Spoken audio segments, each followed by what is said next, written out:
rain's killing my day, so not killing my day, but stopping me from doing what I want to get done. I got a few stumps cut down in the yard where a friend of mine dropped a whole pile of trees for me a few months ago. Got the transom painted on the boat before it started raining, practiced my bow, cleaned up the shop. Now I got a little bit of free time, so I'm going to get some more out. And then I'm going to jump my truck and I'm going to burn up the highway towards where I'm going to put the Zodiac in the river, and I'm going to go check that river out for the put-in, which I haven't really done yet. Let me tell me to some more of these current emails that came in recently. That's the theme of the day today, so I might as well keep it going. This is red. This is titled Something in the Woods. These were taken on May 27th in Fayette County, West Virginia, on coal mining property near Montgomery, by a security guard that was in the guard shack. The person stated this figure wasn't there previously, and after the other photo was taken, it disappeared. The person didn't notice the figure while taking the picture. That's kind of odd, isn't it? The person didn't notice the figure while taking the picture. What are you taking a picture of there? This is a Facebook photograph. All right, well, I'll post it up. What the hell, I don't normally do. And again, you guys, if you ever manage to take a photo of something you find alarming and you feel is worthy of sharing with the world, go to where the figure was and get somebody to stand there and take a picture where the person took the picture, okay? We've said it a gazillion times.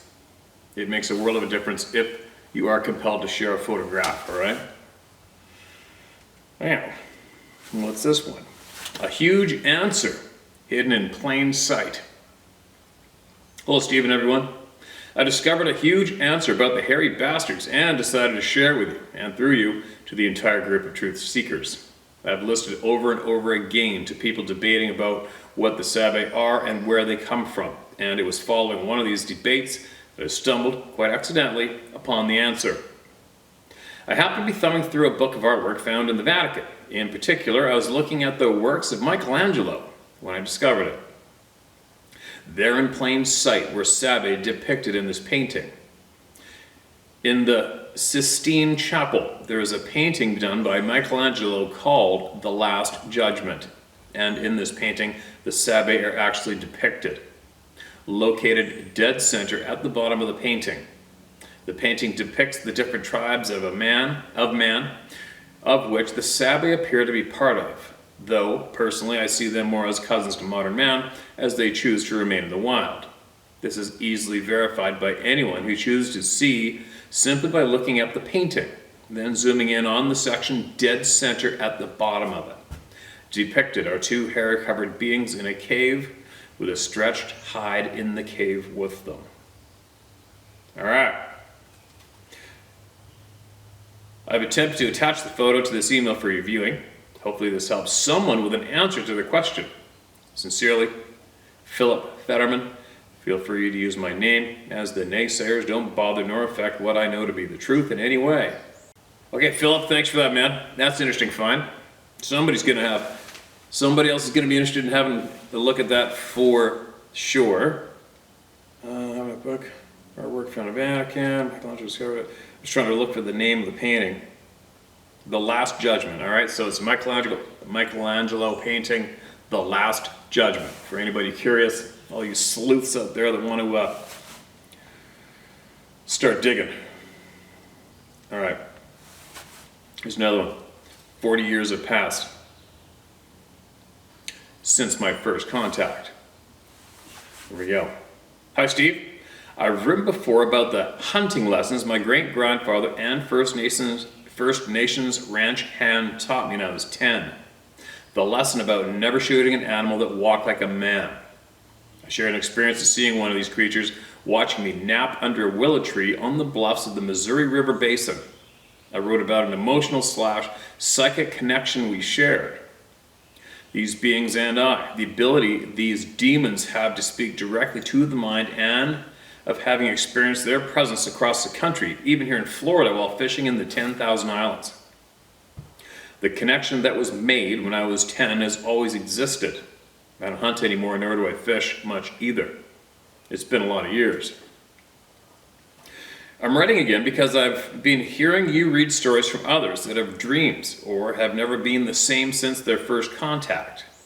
Hearing that, I might not be the only one to suffer dreams/nightmares with these creatures brings some peace. Not dreams about these demons, Steve.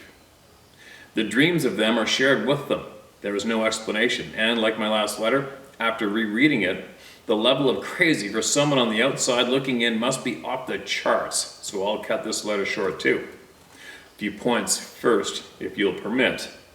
These damn things aren't here to peacefully coexist. They aren't here as a part of our native ecosystem. They come and go. How or where to, we'll never know. They have been visiting here since human evolved at a minimum. It's a small world we share and a small solar system in a small corner of our galaxy in an equally small universe. Don't think our universe is the only one either. Think of this. If the great creator merely spoke ours into existence and being, imagine how great and mighty those things that he worked by hand. Truly crazy and mind-blowing to consider next time we're sitting by the fire looking up at the stars. Best wishes. Please keep my name and my email anonymous. Okay, I don't know why you want to keep your name anonymous. You're coming up with some pretty strong dictations there, right? But there you go. You've been heard, my man. I don't know about the not sharing the name part. I mean, you're gonna trigger a lot of people and want to debate you on that one, possibly including me too. But everybody has their own views. Everybody gets to speak. Everybody gets to be heard. Take from it what you will or leave it, right? You don't have to fight with anybody here. Take with it what you will or leave it. Do I think humans evolved myself? Nope, not me. So there was how one debate could get kicked off right there. Now, what else do we got? I hope this helps others like Edgar. Dear Steve, I watched your video today where Brian, the indigenous man, gives some answers to Brittany, the woman who was adopted by a group of Sabbath. It really resonated with me. It really helped me in many ways. I know I sound like one of those crackpots when I say that I've had many experiences with many spiritual beings in my life, and to tell you all of my experiences would take way too long. Also, most are not relevant here. I also feel like I am protected or adopted by many of these beings. Anyway, Steve, her shirt being inside out after traveling to their realm got me thinking of Edgar. He described the look on the being's face as pure evil. For some reason, that is how we humans tend to describe true power. For instance, the one and only time my husband raised his hand as if he's going to hit me, he described me as the devil's daughter. What? Our stories of the incident differ in some respects. His story is that my angry face lost all expression. The whited of my eyes turned red and the blue iris turned red. Then the pupils turned red. The red then spread from my eyes to my face, including my eyebrows. He said my voice was as deep as a man's voice when I said, "Go ahead, it'll be the last thing you do with that hand." He stared at me a moment longer before slowly lowering his hand. He later told his friend that he thought he was married to the devil's daughter. Years later, he and my brother were frustrating me by giving me different directions. They were standing by, blah, blah, blah, blah, blah. Yeah.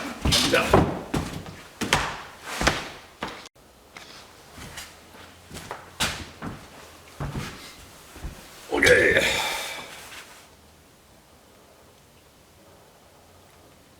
Here's another one. This is titled, "A Little Bit of Confirmation." Steve, I too am a member of the Club of No Return, and now they are real and know they are real and human. Saw it twice, but my story later. Another story later. Make sure you include it, man. Everybody include everything you got in one email, right? Remember the soldier's story where they went on patrol at night? Well, he said they were given live ammo and told that if they encountered the unfriendlies, that headshots only were to be taken. I read a long-lost account of Daniel Boone and son encountering one while hunting. They were walking some distance apart in the woods when he heard his son shoot. He shot again, and he realized the shot was so close that he could have only done it without using any wadding. Excuse me. He heard a yell and took off in the direction of the yell. When he got close, he saw a Sasquatch who had his by the legs, must have been had him by the legs, slam him on the ground. Then he raised him up and slammed him again, and he went limp. Realizing he would probably die the next time, he took aim and shot it in the eye, and he went down dead.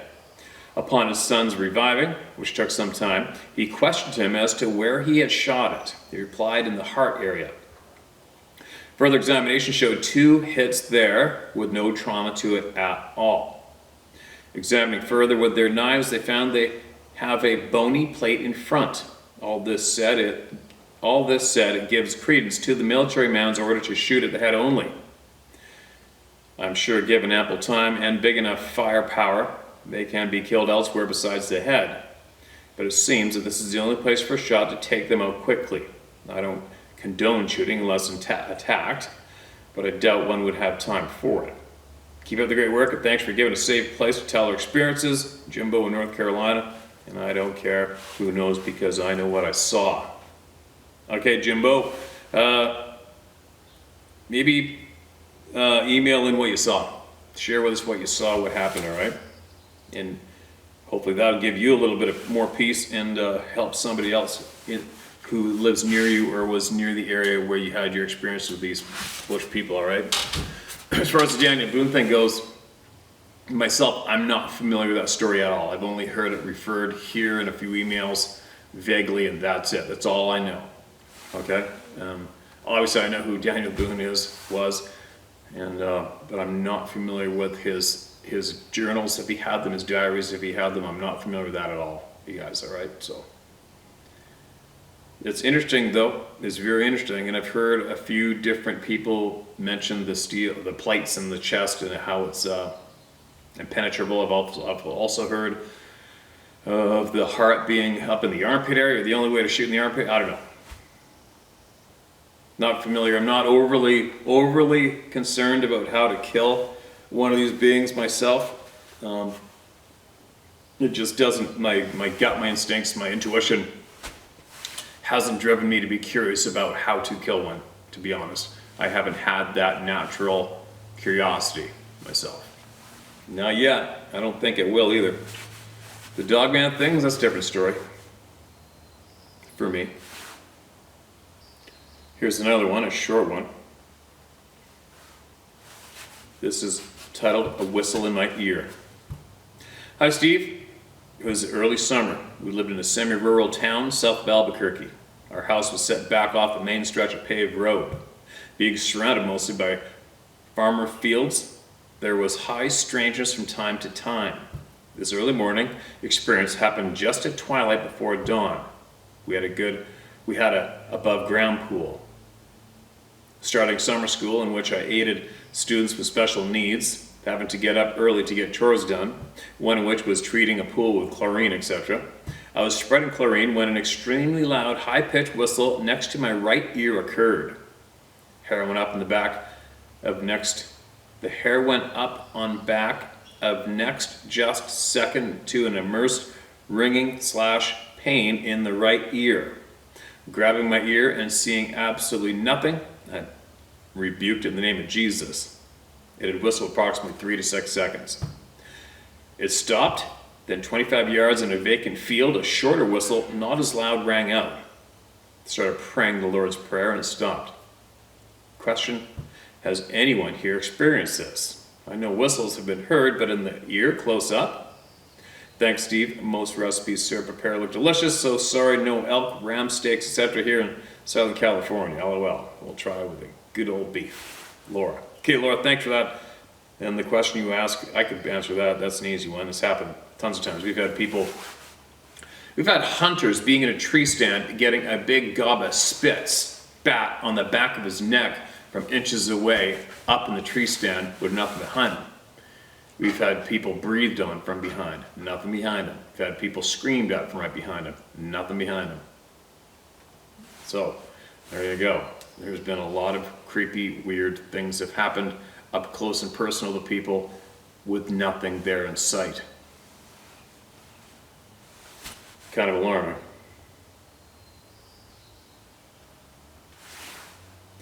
Odd stories from the past. Dear Steve, been an avid listener for about 2 years now. Please do not use my name. I'm a former Marine and now have a job where this subject may cause problems. I have also changed the names of those involved to protect them from internet trolls as well. Okay, man, gotcha. I've been extremely interested in this subject since I was 12 years old. I'm now 55, due to an event that occurred involving my sister's boyfriend, later husband, who I will call Bob, and his friends, which were all young men, 19 to 22 years old, from our neighborhood in South Florida. This group was all very outdoorsy hunters, dirt bike riders, home car mechanics, etc. Normal young men, as far as I'm concerned, with that description. One evening in 1978, I cannot remember the exact day, Bob got a frantic call from one of his friends about 10 p.m. asking for him and some friends to come to where he was working. Bob said he sounded completely freaked out. Bob's friend was working as a night security guard at a construction site out west on the edge of the Everglades. After they returned, I got to hear what had happened. According to Bob's friend, he was sitting inside a small camper on the construction site when he heard some rustling noises around the dumpsters. He went outside to see what the problem was with a flashlight and a .22 long rifle pistol. As he approached the dumpsters, the sound stopped. He shined his flashlight around and caught the eye reflection of something next to the dumpster about 3 feet off the ground. He did not say how far away he was from the dumpsters, but I gathered it was not very close up. He yelled at it and kicked dirt toward it, and the eyes moved and vanished. However, there was no noise that whatever it was had left. He began shining the flashlight around the area and caught the eye reflection again, but now they're at least 7 to 8 feet off the ground. He freaked out and ran back to the camper and began telephoning for help. I don't know why he did not call the police, nor at 12 years old did I think to ask. I guess he was afraid of being laughed at. Nothing was found when Bob and his friends arrived, but they found his friend inside the camper scared to death. Bob's friend quit the job after that. I personally have not seen any of the forest people, but have had some unusual encounters in North Florida a few years later. I found moved from South Florida, North Miami area, to a small town about an hour west of Jacksonville, Florida, North Florida in 1980. Very rural, mostly dirt roads, etc. By 1982, both my older brother and sister were grown and gone. That left me alone with my mother, who worked in Jacksonville. I was home alone most of the time since age 15. My brother and I, before he left the Army, spent a lot of time clearing the property we bought and roaming the woods on foot and camping. Later I did the same with high school friends. I got pretty comfortable in the woods in those years, as there was literally nothing else to do besides going to school. There was a trail that led through the woods from our property area to the main road, which led to the only convenience store for miles. By road, the store was around 5 miles away. However, the woods trail kept the distance almost in half. This trail also cut across a creek running through the woods, and the surrounding area was almost a jungle. This point will be important later. I remember twice, while I was heading from home to the store, unusual things happened. As you know, the woods are very alive during the summer. Insect and bird noises are constant. Biting insects follow you like a cloud. During these two instances, I came across a stink that was just awful. It wasn't the stink of a dead animal. I know that smell well, having come across plenty of dead animals along the side of the road. However, during these instances, the woods went dead silent, like cone of silence quiet. No birds, no crickets, even the biting insects weren't around. It also gave me a creepy feeling that I could feel going up my spine. In both instances, I picked up my work my walking pace to get out of there, but I did not start running. I felt that running was wrong, like running would invite something bad. After about 100 yards or so, the smell faded and the woods were back to normal. The last instance, when I was 15 years old during an overnight camping trip with two high school friends next to the creek I spoke of earlier, after finding a good camping spot, one friend and I decided to walk to the convenience store for snacks and drinks, while another friend remained behind at the campsite. It was dark by the time we were heading back, and as we got about a quarter mile away, we could hear him screaming for us to cut it out, that it wasn't funny anymore. We yelled back asking, "What's going on?" He then screamed back that something was down there with him circling the campsite. We began running toward him, but we did not find anything around the campsite. However, we decided not to spend the night, packed up, and headed back to my house. As the woods were very thick near the stream, my friend said he couldn't see anything, but said it was large based on the noise it made and that he could hear the thump of footsteps. I've never had another odd encounter since. With as much time as I have spent in the woods while in the service and hunting throughout the years, I've not seen or experienced anything like those times.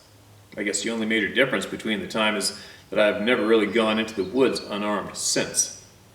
I've never really spoken about these events with anyone before, including with the ones who were with me or told me. It all sort of got shoved under a rug. I really appreciate what you're doing with your channel. It is much needed in this world. And for all the non-believers out there, if you've not really ventured into nature outside the well-established path, you have no reference to just how vast that world truly is.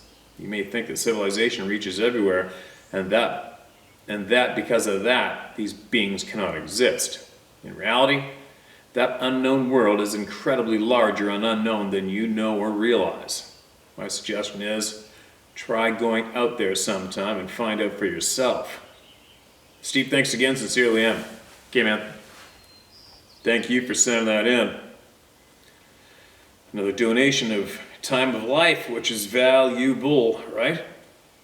Very valuable. All right, here's one more, I think. This one's kind of long. All right, this is titled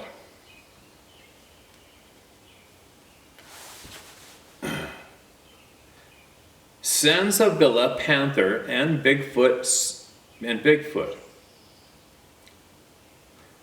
Hello, sir. I want to tell a story about me and my teens, but first I want to tell you I love hearing your stories and the way you tell them. You never make fun of people, and that's what makes me want to tell you my story. Okay, man. Let her rip. You're in the safe place.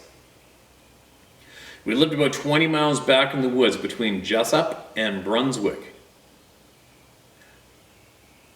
Go a place called Aiken. This was back in 1965 through 1969.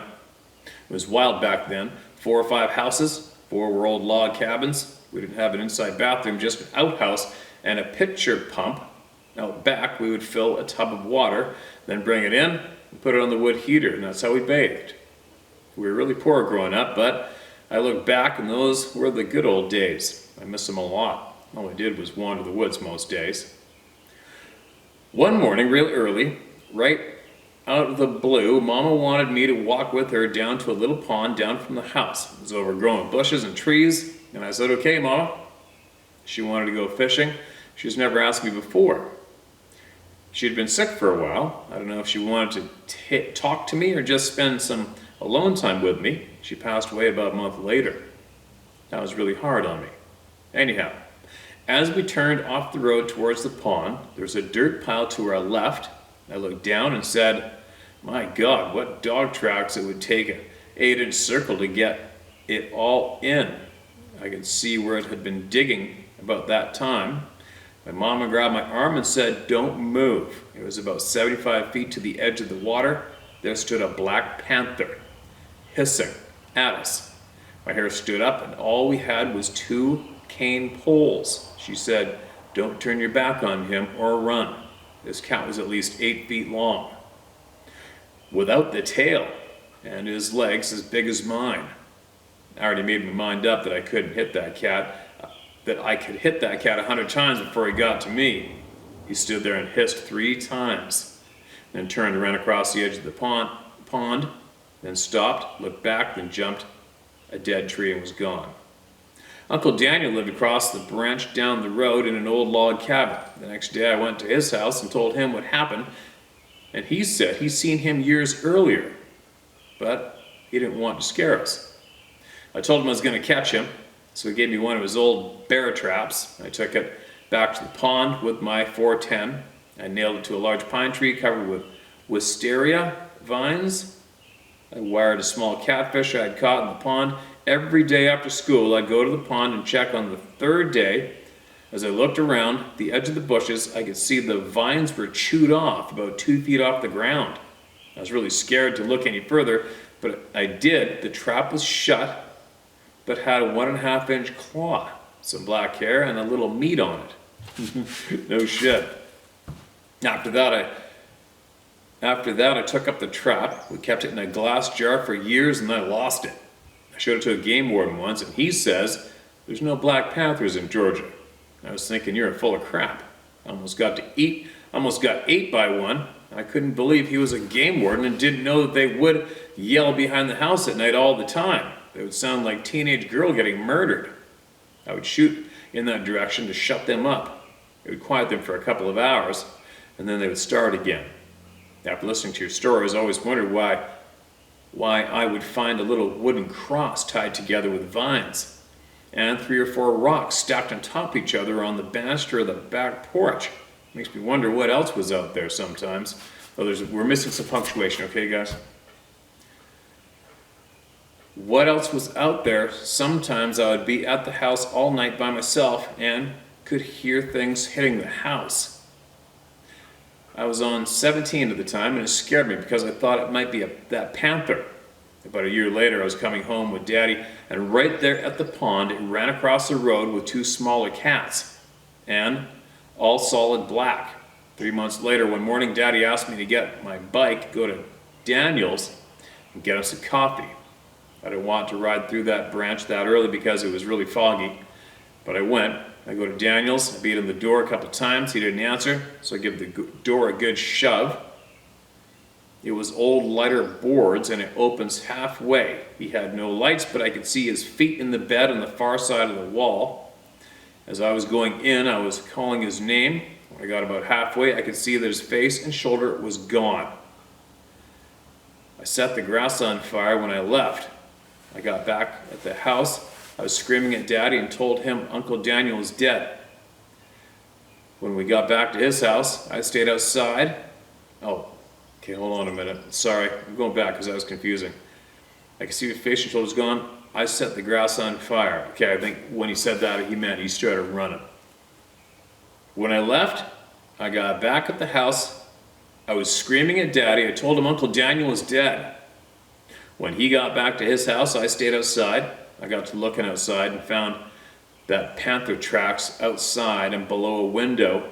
It only had a screen on it and it was ripped outward. That's how he got out. I'm thinking how close I came again to that cat. This is the honest truth. It seems like yesterday, and that was 1969. Now, fast forward to 1982. I was bull hunting on San Sevilla Management Area. I parked my truck about 100 yards down the logging road. Then I took my 8-foot tree stand and bow and went on down the road. It made a 90-degree turn on the left. There was some new planted pines. I didn't have much time before dark, so I put it inward about 6 feet to watch a branch back towards my truck.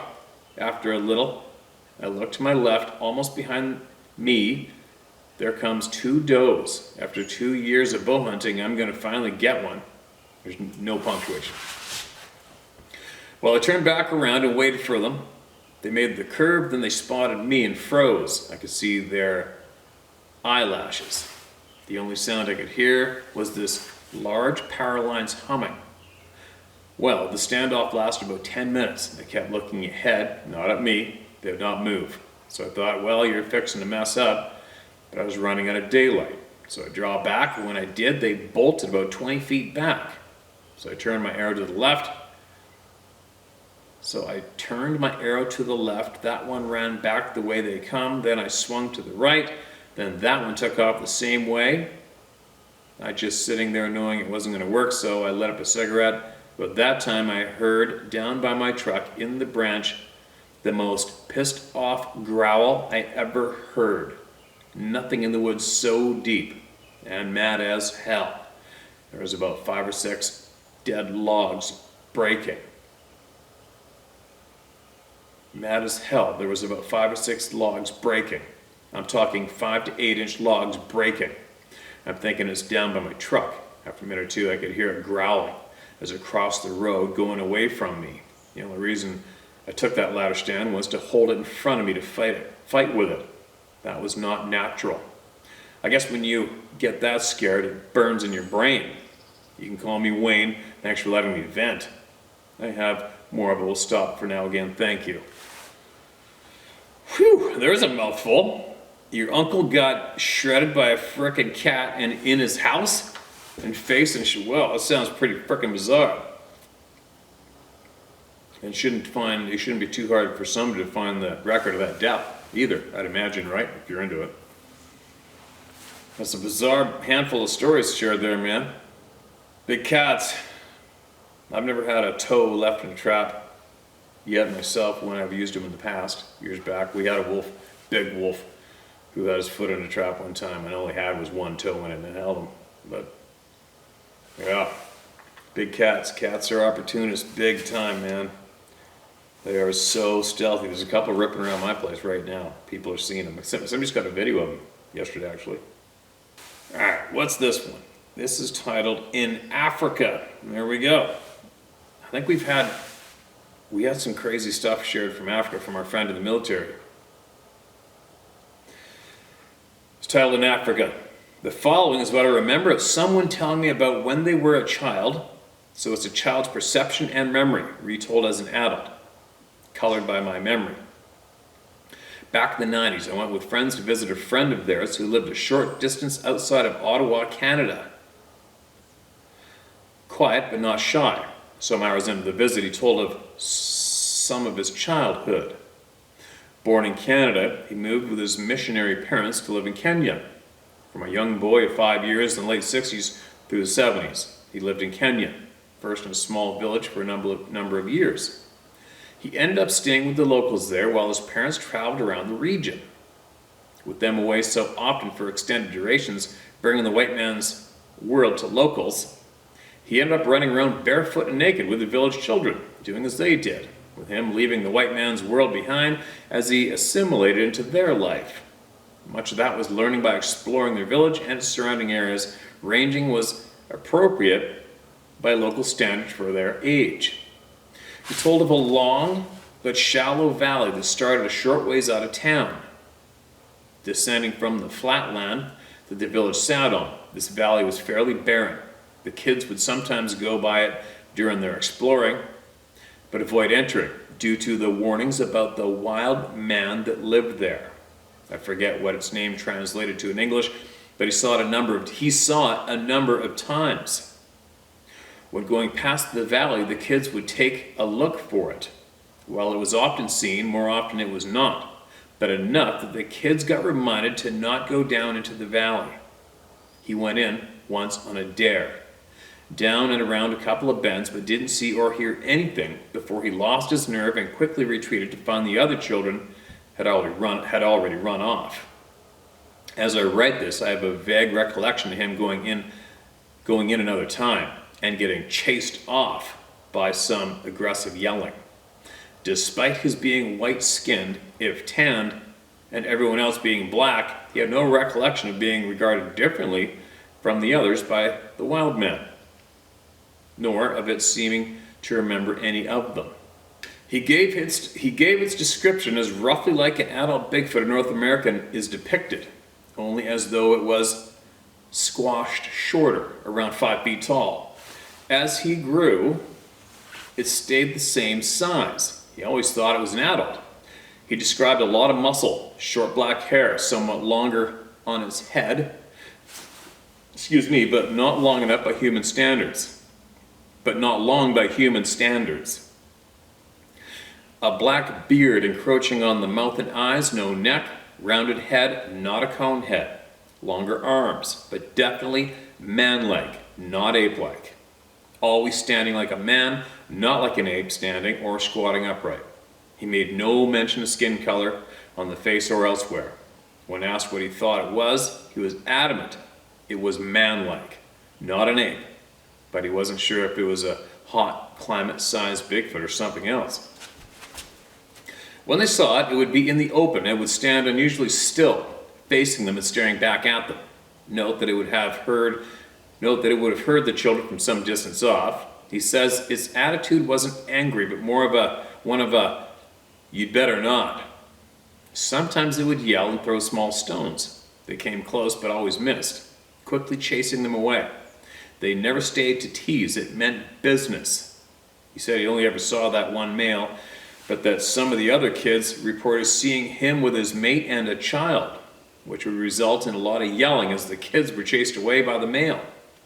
He didn't report any of the amused by children attitude that turns up in some of the Bigfoot encounters. He only ever saw it down in the valley, not up near the rim, nor out in the flat land, but there were tales of it very rarely being seen near the village at night. At rare times from that village at night, a short howl or howls could be heard in the direction of the valley, which had the adults shook up through the next day. The adults were very clear they should stay out of the valley, and that it should be left alone and not bothered. Else it might decide to bother them. He heard no reports of it ever hurting anyone, but the adults felt that was always a real risk. They later moved to the coast, and he didn't see any there, but did the times he returned as an older teen to visit the village. He did not like talking about it. He didn't appear scared, but became apprehensive, as though telling about it was wrong or going to cause trouble. Regards, Michael.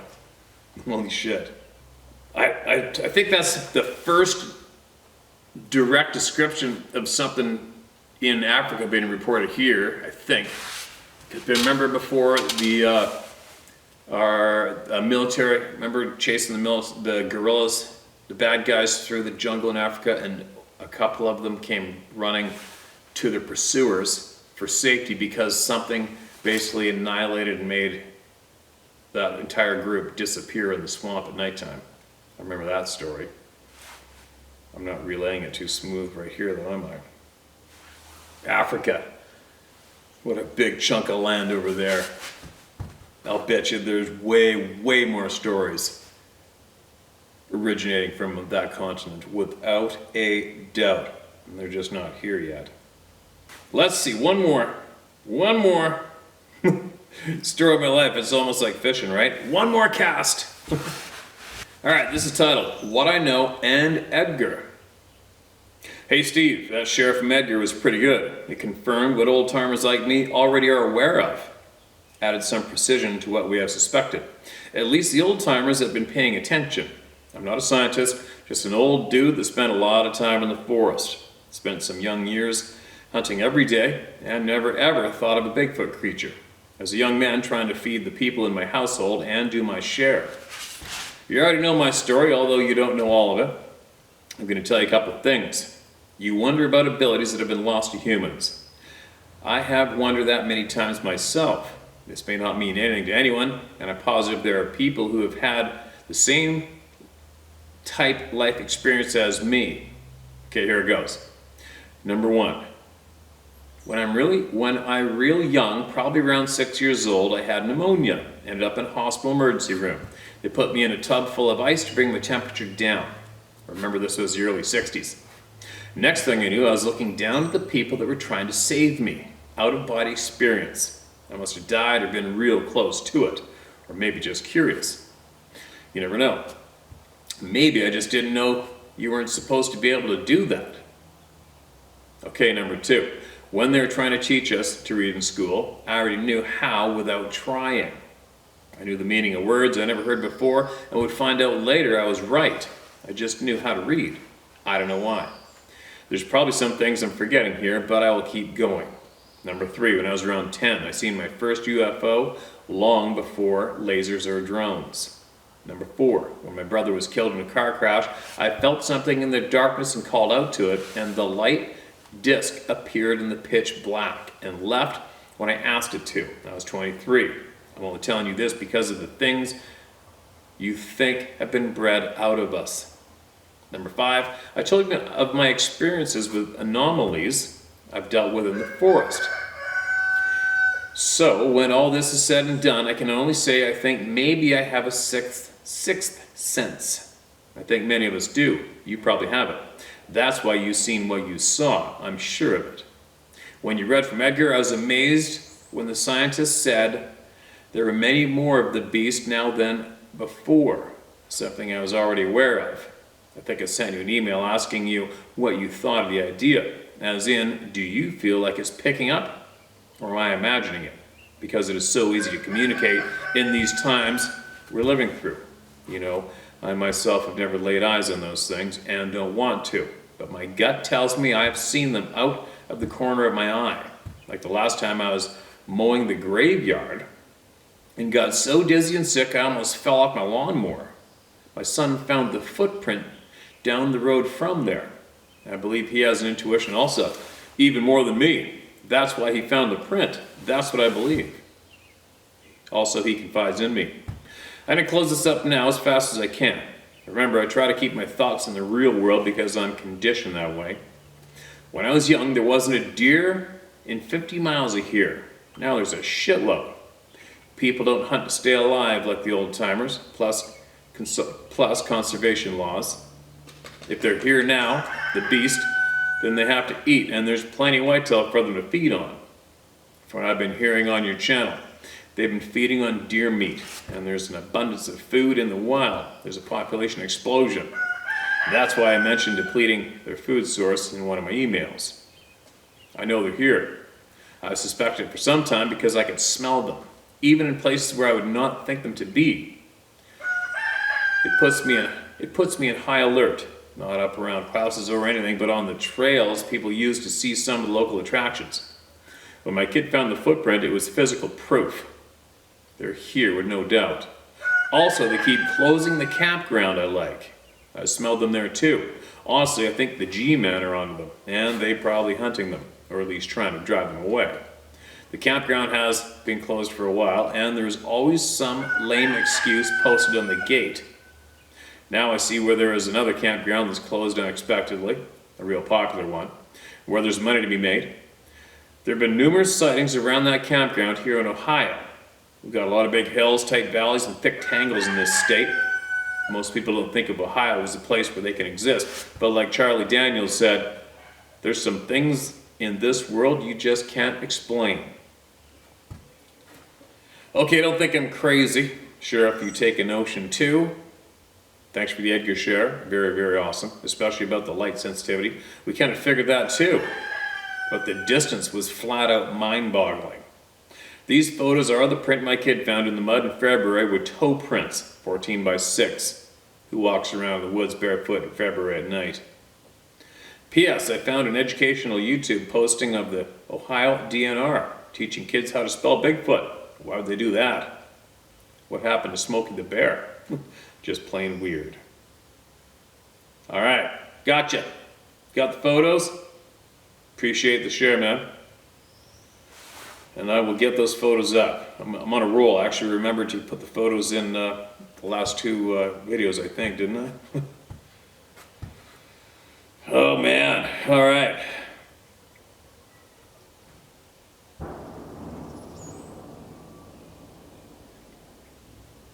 That was a big boom.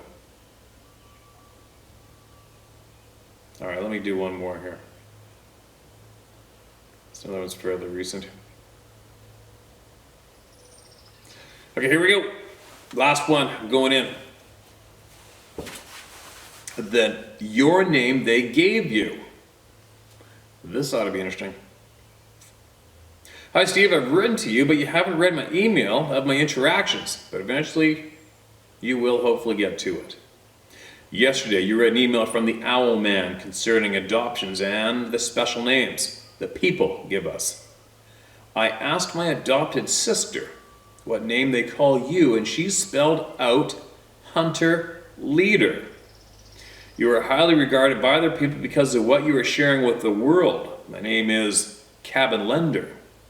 Probably because I share my home with everyone that needs a place to stay, and many of the forest people bring their kids and friends to show them what a human home is like. I've often had their children exploring and running through my home. The kids love to look in cupboards. Hopefully you will get to my other email soon because it contains a lot more pieces to the puzzle. Thank you for dedicating so much of your time here, sharing true knowledge with all of us. Cindy Johnson, Northwest Georgia.